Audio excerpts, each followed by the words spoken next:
Olá, está começando agora aqui pela TV Universitária o programa Em Pauta. Hoje vamos discutir um tema que teve grande repercussão na mídia recentemente, depois de um assassinato que chocou o país. Vamos falar sobre mentes psicopatas, o que pode levar alguém ao extremo de matar e esquartejar a vítima.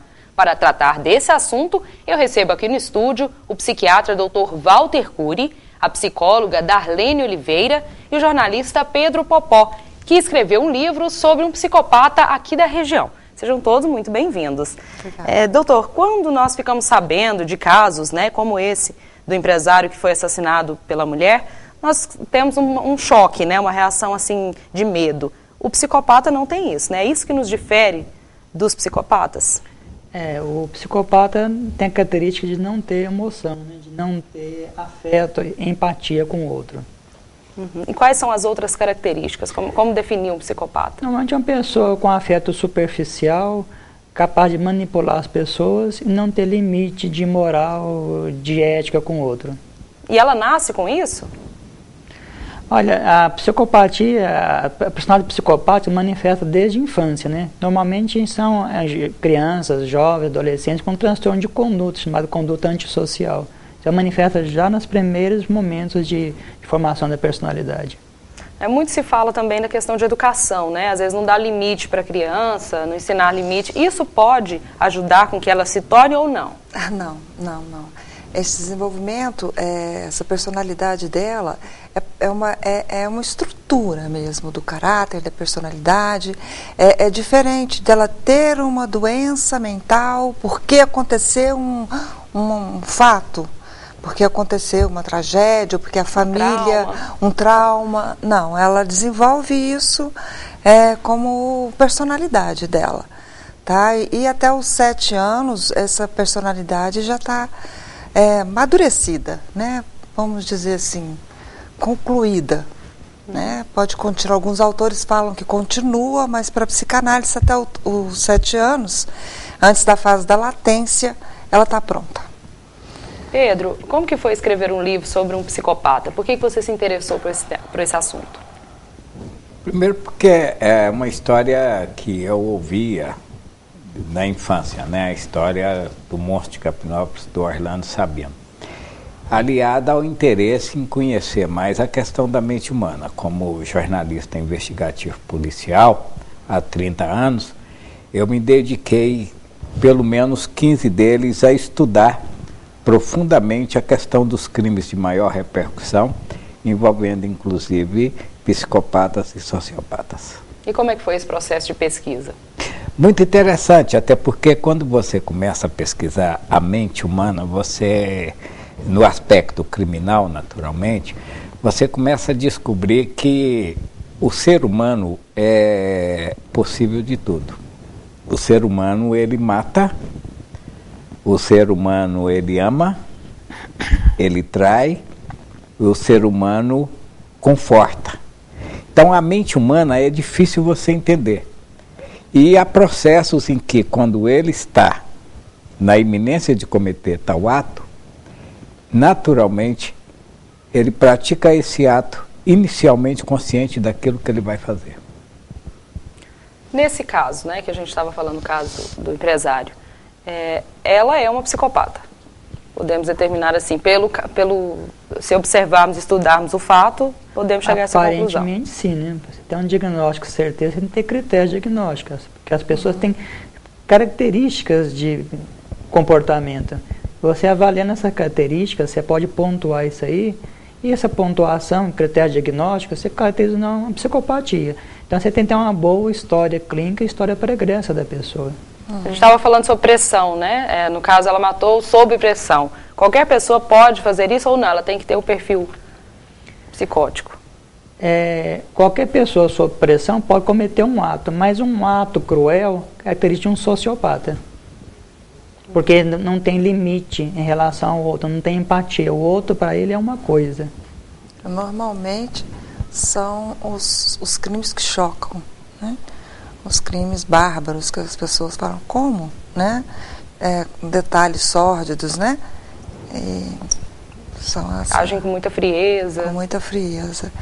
Então, a gente vê no caso do Marcos, empresário, que tem traços, não é? Como o doutor falou, a gente não sabe se sim ou não, mas tem fortes traços de indícios de psicopatia. Tá? Estávamos falando de números, né? 1 em cada 25 pessoas que vocês falaram? Sim. Assim, um dos dados, né? Que tem. 1 a cada 25 pessoas são psicopatas. Isso significa que essa pessoa representa um risco à sociedade ou não necessariamente? Sim, de certa forma sim, né? Porque aquilo que for ameaça para ela, ela vai tentar destruir essa ameaça. E como ela é ausente de sentimento, né? Ela não tem emoção, para te eliminar sem emoção é fácil para uma mente psicopata. Tá? Na verdade é para suprir um desejo dela, para eliminar um problema, uma pessoa que ela vê como objeto. Se no caso é Suzy que ela chama, né? No caso da Suzy, né? Elise. No caso da Elise, se o Marcos foi para ela um empecilho para aquilo que ela queria, uma briga é tudo, é o que ela precisa para poder eliminar o objeto dela. Uma pressão, nesse caso, é tudo. E desproporcional, né? O ato é desproporcional à razão, né? Você faz um ato escabroso por uma razão relativamente pequena, que não mereceria aquela atitude, normalmente, numa pessoa equilibrada. Acontece um exagero, né? Exagero. Matar, ela esquartejar, esperar 10 horas, passar, esquartejar, colocar nos saquinhos, dos saquinhos para a mala. Da mala sair distribuindo. Da mala sair em direção ao sul do país. Aí a reportagem fala, né? Ela arrependeu e voltou. Mas como que eu posso falar que houve arrependimento dela e voltar para trás? Ela mudou de estratégia. Não, mudou de estratégia. Né? Ela voltou para trás porque mudou de estratégia. Isso mesmo. Obrigada. Vamos agora para um rápido intervalo e voltamos já. Continue com a gente.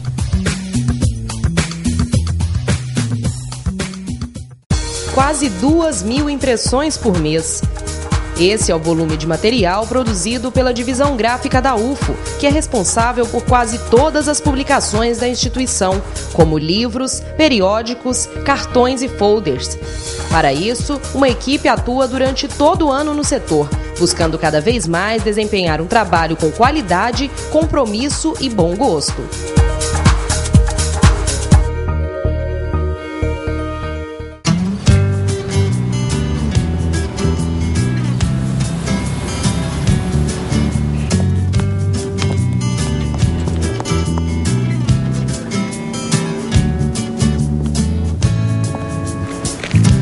Não deixe que uma dívida trabalhista vire um peso desnecessário.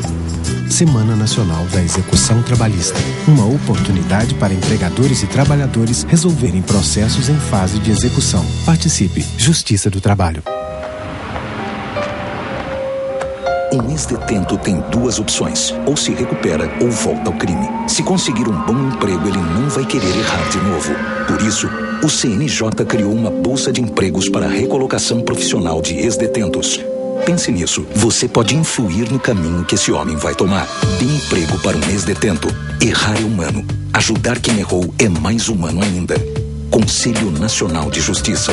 O Brasil faz a justiça.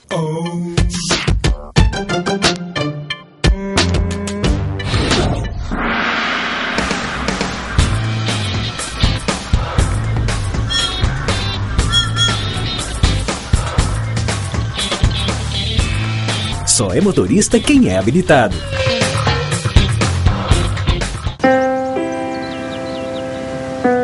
Ei, vocês! Precisam de ajuda? Não, obrigado. Posso ajudar, senhor? Não precisa. Ei, querem ajuda? Não, obrigado. Posso ajudar? Sim. Não fuja dos problemas de ereção. Procure um urologista e fique bem de novo.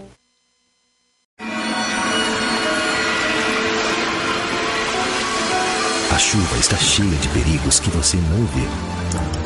Por isso, quando se aproximar uma tempestade, desligue aparelhos da tomada, evite locais abertos e não fique próximo a árvores e postes. Em caso de emergência, ligue 193. Este número salva vidas. Bombeiros, um século salvando vidas. Segundo Festival Nacional de Viola de Cruzeiro dos Peixotos, dias 14, 15 e 16 de junho. Apresentação dos violeiros selecionados e shows com Luiz Maza e Luciano, Pedro Paulo e JR, Grupo Viola de Nós, Marcos Violeiro e Cleiton Torres, Violeiros Matutos, Ricardo Vignini e Zé Helder, Lucas Reis e Tássio. Realização Universidade Federal de Uberlândia em parceria com Sesc Minas. Produção Viola de Nós Produções. O programa Em Pauta está de volta e hoje estamos falando sobre mentes psicopatas. Voltando ao nosso assunto, eu gostaria de saber se existe uma cura para o psicopata? Não, cura não, tá? O que pode acontecer é, na observação da criança até os 7 anos, não deixar passar condutas que caracterizam a mente psicopata. Então é muito importante a conscientização dos pais para que encaminhem para a terapia nessa primeira infância. Aí que está a questão. E quais seriam essas atitudes? Atitudes agressivas na escola, as atitudes frias. Uma mãe uma vez me relatou que o menino chegou da escola com um pintinho, aquele pintinho de granja que eles dão na escola, e colocou no micro-ondas e ligou. E contava isso feliz, alegre, como, ele é muito custoso. E, na verdade, isso não é uma mente normal, não pega um pintinho bonitinho, amarelinho e coloca no micro-ondas, né? Ele explodiu no micro-ondas. Então, são observações que até na escola deveria ser observado esse comportamento, dentro de casa principalmente, tá? E não levar a coisa como meu filho é assim, mas como tentar verificar por que ele está tendo um comportamento frio, xinga as pessoas, é sem moral, né? Não tem ética, não tem moral. Por isso ele é tido com o nome de transtorno antissocial. Tá? Ele é antissocial. É interessante que a gente estava falando também, né, Pedro, quanto a pessoa ser manipuladora também, né? Que ela, de alguma forma, ela tenta se defender, como no caso do empresário, que a gente estava dizendo, de Suzana Richthofen. O psicopata, no caso, o próprio sociopata, ele encanta, né? Ele tem isso, né? A fase do encantamento. Tanto é que as pessoas que conversam com um paciente desta natureza nem percebem a doença mental que ele tem. Sim. O psicopata é um doente mental, né? Agora, no caso em questão aí, é necessário observar algumas coisas que são muito importantes. O que aconteceu foi um crime passional. Esse crime passional, ele leva a quê? Você tem que trazer ele para a questão da legislação penal.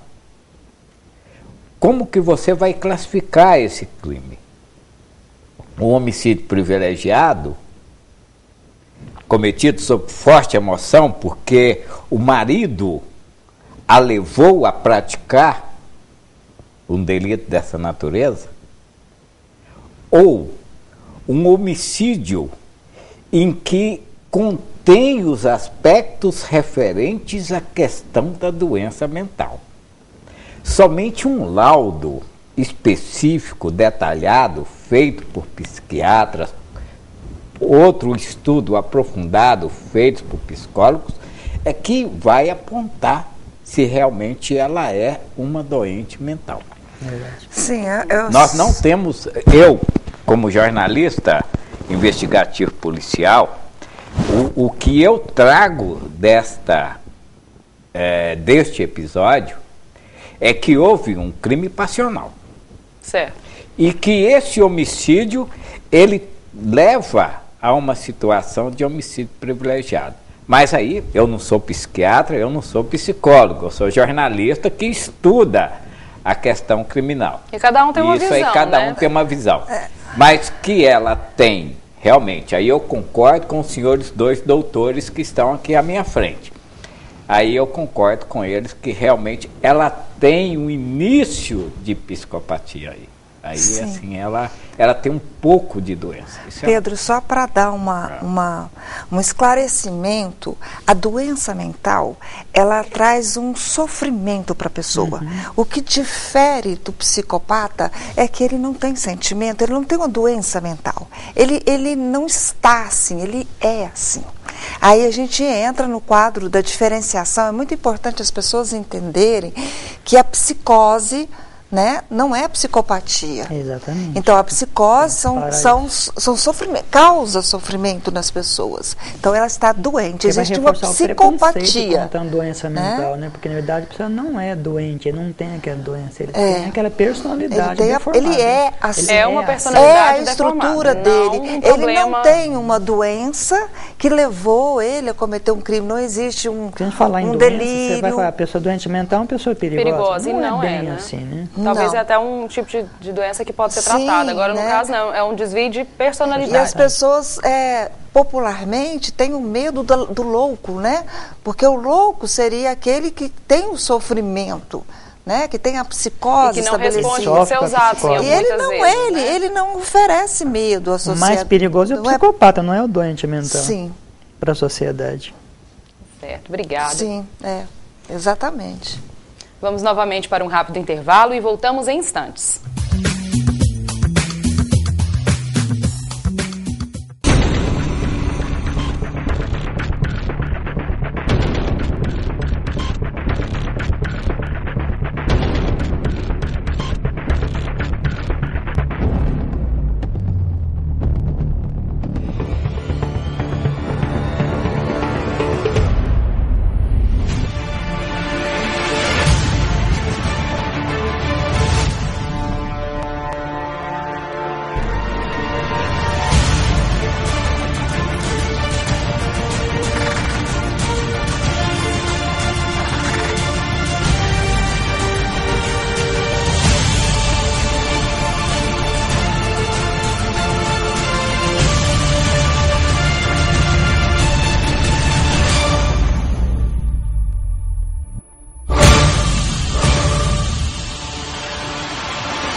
Não se engane, tem coisas que seu filho não está preparado para ver.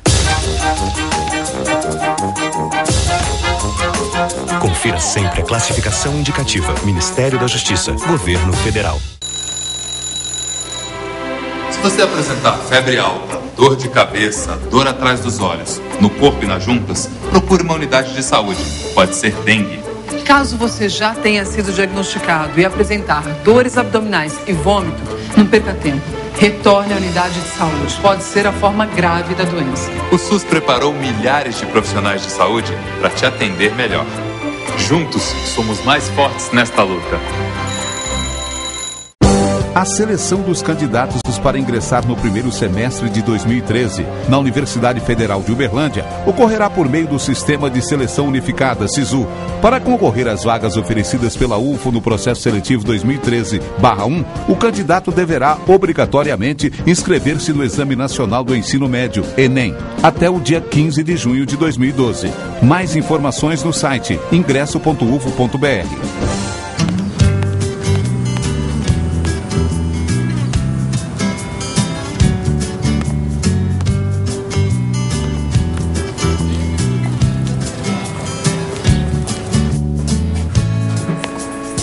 Não deixe que uma dívida trabalhista vire um peso desnecessário.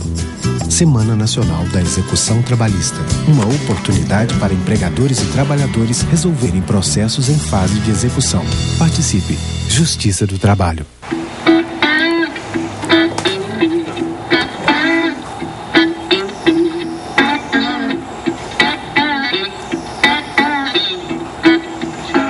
Isso rola muito. Fala aí, elefante. Você que tem memória melhor do que a minha. Usei ou não usei camisinha? Já isso é difícil.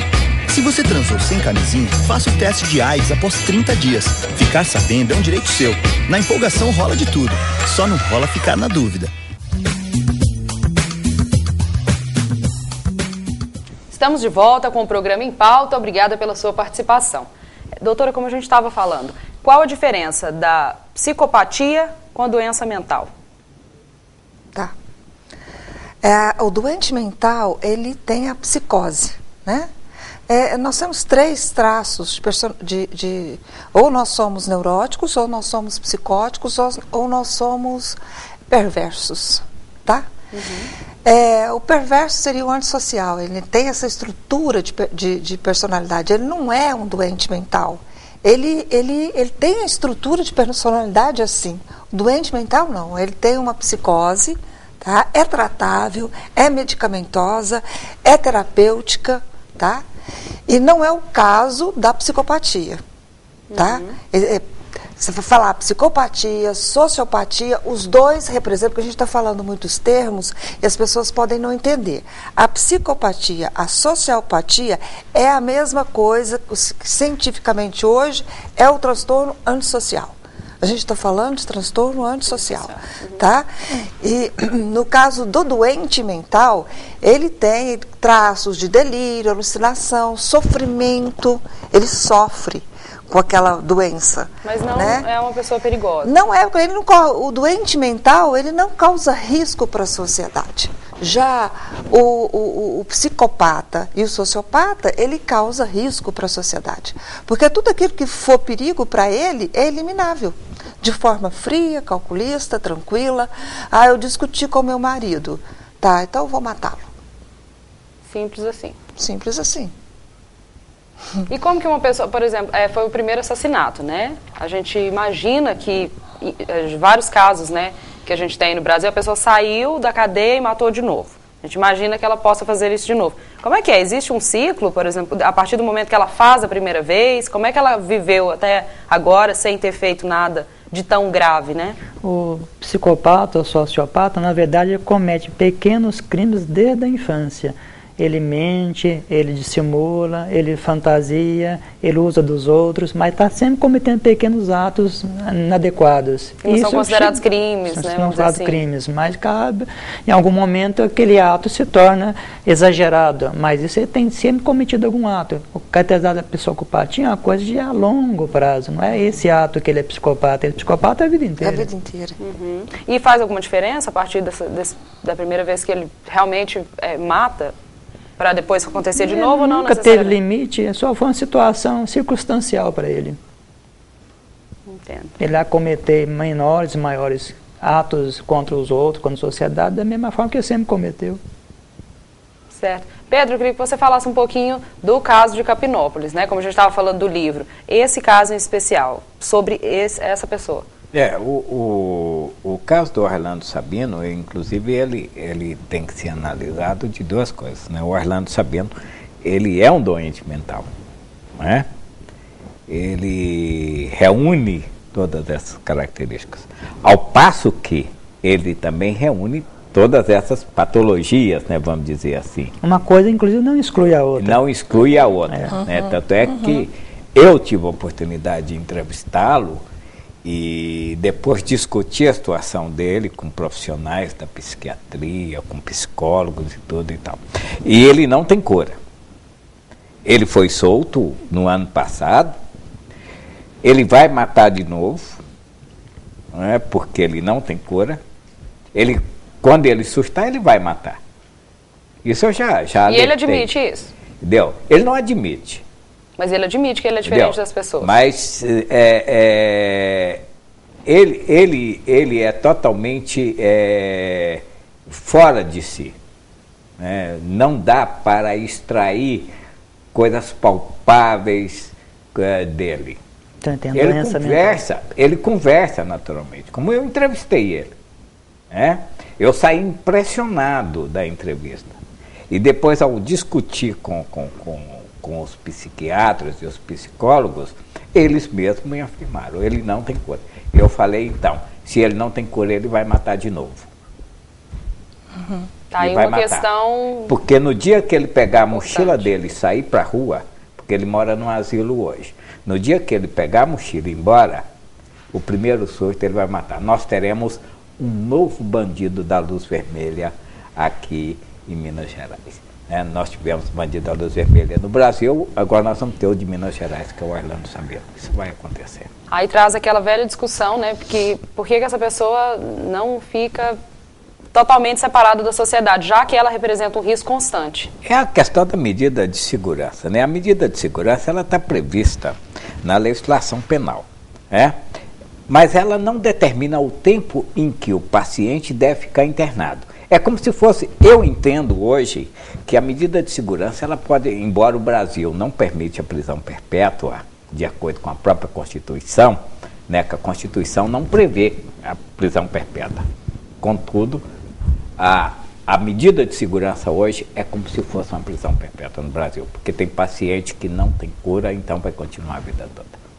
Só para finalizar, doutor, você estava dizendo sobre um estudo, né, que para avaliar a questão, a influência do meio, né, nas pessoas. Perfeito. Queria que o senhor falasse um pouquinho sobre isso. Olha, foi feito um estudo comparando a escola inglesa com a escola americana na educação de pessoas com transtorno de personalidade. Então, tinha 2 grupos de pessoas com transtorno de personalidade e 35% dessas 2 escolas tinham sociopata ou psicopata. Na escola inglesa, eles fizeram a educação rígida, castradora, bem firme. Na escola americana, a educação, a tentativa de educação que as pessoas, de uma forma assim, acolhedora, amorosa, instrutiva. No final desse acompanhamento, a reincidência em atos criminosos antissociais foi igual na conduta rígida quanto na conduta afetuosa. Ou seja, o meio, a educação, não influenciou a conduta dessas pessoas posteriormente. Mostra na rigidez a impossibilidade de curar essas pessoas, de tratar essas pessoas. Ou seja, não é a família, não é a escola, não é a sociedade. Uma coisa que a colega falou aqui, assim, na primeira infância, talvez uma educação mais severa vai ajudar, mas posteriormente maturou, acabou. Tá certo. Muito obrigada a todos pela participação aqui com a gente. Nosso programa fica por aqui e nós voltamos na semana que vem. Obrigada pela sua companhia e até lá.